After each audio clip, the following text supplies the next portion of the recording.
Welcome to our lesson for today. Our topic is still time, distance, and speed. And if you remember our previous lesson, we are looking at departure time and duration. So departure time and duration is what we're going to discuss today. Let's remind ourselves about what we learned in the previous lesson. So we say time, can tell time using 24-hour clock system or 12-hour clock system. And it is very easy for you to change. For example, if you talk about 0700 hours, it is just the same as 7 a.m. It means 7 hours has passed since midnight. But if you have maybe 1700 hours, you need to subtract 12 to change it, because in 12-hour clock system, after midday, that is noon, we start again from 1. So anytime you want to change your time in 24-hour clock system, you add 12. And also, if you want to change 24-hour clock system to 24-hour clock system to 12-hour clock system, you need to subtract 12. So that one is what you were doing last time. And then we also talk about the formula that you need. Our arrival time is what we were looking at last time. Departure time plus duration. Then the departure time is the arrival time minus duration, and the duration is arrival time minus departure time. So these are two areas that we're going to cover today, departure time and duration. Our first example for today, a train arrived in Mombasa from Nairobi on Wednesday, 7:25 a.m. or in the morning. If the journey had taken 8 hours and 50 minutes, at what time and day did it depart from Nairobi in AM or PM? So when they ask you in AM or PM, just know that they're asking you in 12-hour clock system. So departure time, like we said, if you look at this question, Wednesday 7:25 a.m. is the arrival time, and then the duration, the time taken for the journey is 8 hours 50 minutes. So we need to subtract. So 7:25 a.m. on Wednesday minus 8:50 or 8 hours and 50 minutes, you will find it is not possible. So you go back. The journey started the previous day. It's like you are borrowing one day. You add 24 here. And if you add 24 here, it becomes now 31.25 hours on Tuesday, the previous day. So this one very important. We must use this formula the same way it is. So departure time is arrival time, which is 7:25 a.m. on Wednesday minus 8 hours 50 minutes. So when it is not possible, it means that the journey started the previous day. So you need to go back, and when you go back, you need to add 24 years. So 24 plus 7 is 31, 25 hours minus 8 hours and 50 minutes. So if you subtract 25 minus 50 also is not possible, you need to borrow 1 hour from here. 60 minutes. So 60 plus 25 is 85. 85 minus 50 is 35. And then this one is 0. And then 0 minus 8, that is 22.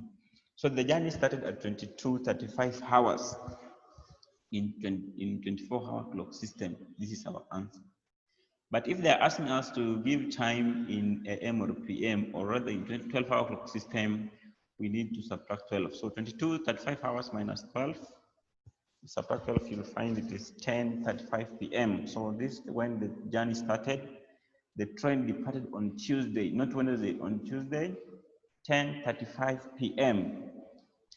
If they wanted it in 24-hour clock system, Tuesday, 22:35 hours.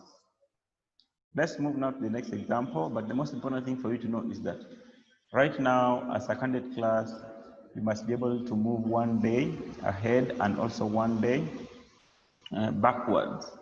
You can be able to tell time of events that happened the previous day or the next day. Another example, a baby woke up on Sunday 03:30 hours. If he had slept for 5 3/4 hours, when did he start sleeping in 24-hour clock system? So this question also, like the other one, we need to subtract. This is the ending time. The baby stopped sleeping maybe at 03:30 hours. So we subtract it. So it is 03:30 hours minus 5:45. Also, it's not possible. If you look here, it is not possible. You need to borrow 1 day or 24 hours. 24 plus 3 is 27. So it is 27, 30 hours on Saturday. Subtract 5 hours and 45 minutes. Where did I get my 45 minutes from? This one. 3 over 4 times 60 is 45. So it is 5 hours, 45 minutes. We need to subtract my 0330 hours, which is equivalent to 2730 hours the previous day, Saturday.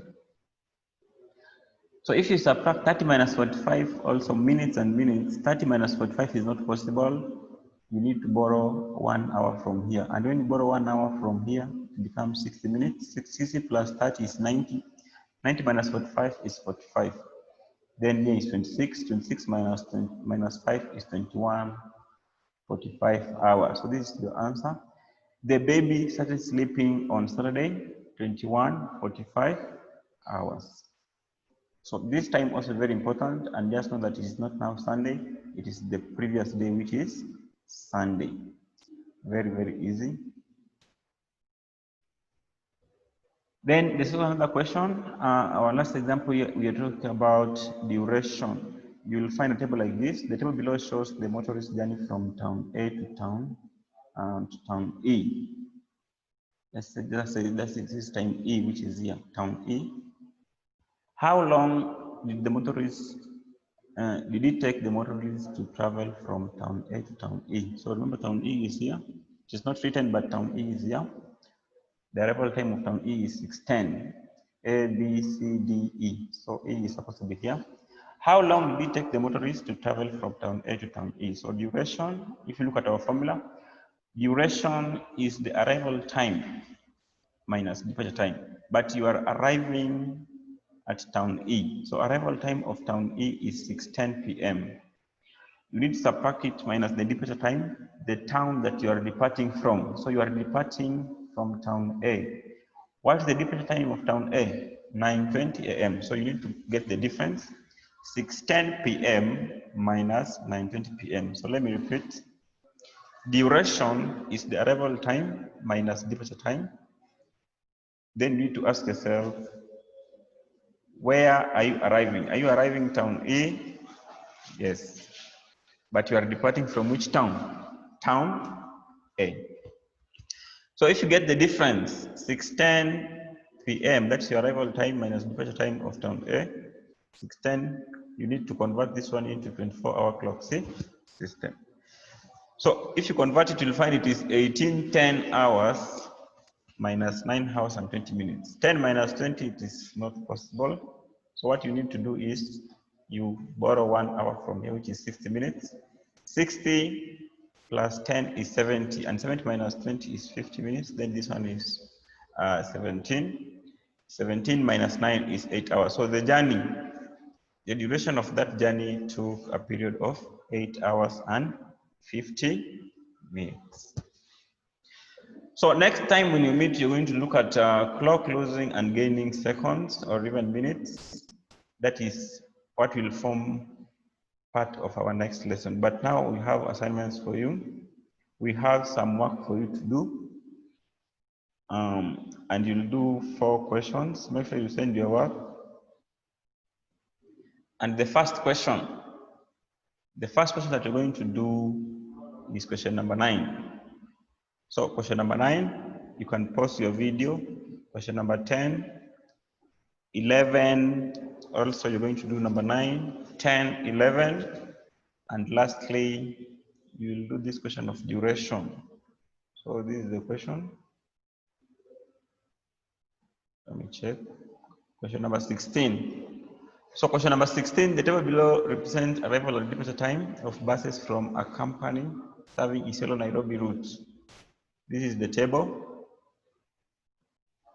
We have arrival time and departure time. So how long does a bus take to travel from Nanyuki to Sagana? And you have the choices down there. So you can pause your video. You're talking about Nanyuki to Sagana. And you'll always use the third example to tackle this question. So make sure you do your work. You send your work for marking. I'll be able to mark your work. Otherwise, have a good day.